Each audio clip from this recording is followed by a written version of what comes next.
Officials have some water worries when it comes to the Everglades. Nature is posing a big threat to the wildlife in the Florida Everglades. Rising waters in the Everglades is raising concerns for Florida fish and wildlife. So much water out there right now because of the recent rains that some wildlife is actually in danger. To the untrained eye, this vast area of seagrass known as the Florida Everglades may look fine, but the folks who protect this land see something much different.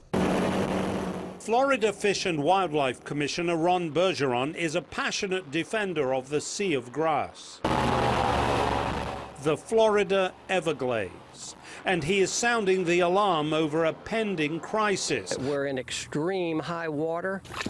The highest water level recorded ever for this time of the year. And here's actually a look at some of the troubling water levels we're talking about. Since June 1st, almost 22 inches of rain has fallen in the Everglades. That's 142% above average. Wow. In July alone, 10 3/4 inches fell, and that's 174% above the average. We expect the Everglades, the river of grass, to be filled with water. But with more than 1.5 feet of rain in the past month and a half, it's more than full. It's flooded. We're at the highest water level on record for this time of year. These high water levels can be devastating for the furry animals that live in the Everglades. The high water makes it difficult for deer to find a dry place to sleep and forage for food. In this picture, they're sharing a dry spot with a gator. And for smaller animals, drowning is a concern. Already, many of the small islands in the glades are underwater. We only got about 1 inch, one more inch of water out here to 2-inch max. And the highest islands, fur-bearing animal islands, and habitat will be under. You know, having high water and unusual events that happen are natural, but it's the duration of the event that kills not only the wildlife, the ecology, and the environment. We got to keep this duration under control.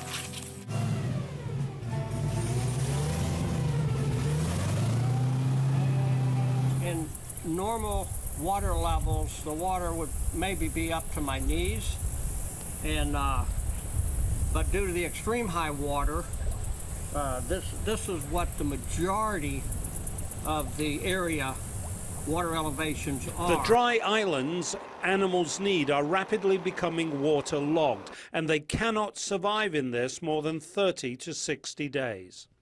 Obviously, this deck wasn't built to be underwater, and neither are the animals that live in the Everglades. It's considered to be an ecological emergency. The water in the Everglades have never been this high at this time of year, ever, since they recorded the depth. Says if the Army Corps of Engineers doesn't move at least a foot of water out of the Everglades, furry animals like deer and panthers will never survive. The wildlife will die off. This video from last summer shows a healthy refuge for panthers and deer like these.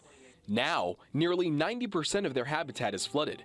Bergeron says if the water lasts more than 30 to 60 days, that could spell trouble. If this water stays here longer than that, with no refuge for the fur-bearing animals, there'll be an absolute massacre of our wildlife and endangered species that live here in the Florida Everglades. So Bergeron and others are pushing federal and state agencies to tinker with their water management timetable, to open the man-made gates holding back the Everglades water at Tamiami Trail from its natural southerly escape route, the same way they did for a similar crisis in 2008. All governmental agencies should come together and deviate from normal operations since we're in a state of emergency in our environment.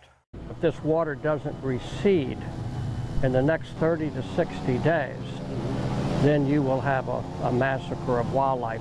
And we have a responsibility to protect it for future generations. And the day we destroy it, our quality of life will change dramatically in South Florida.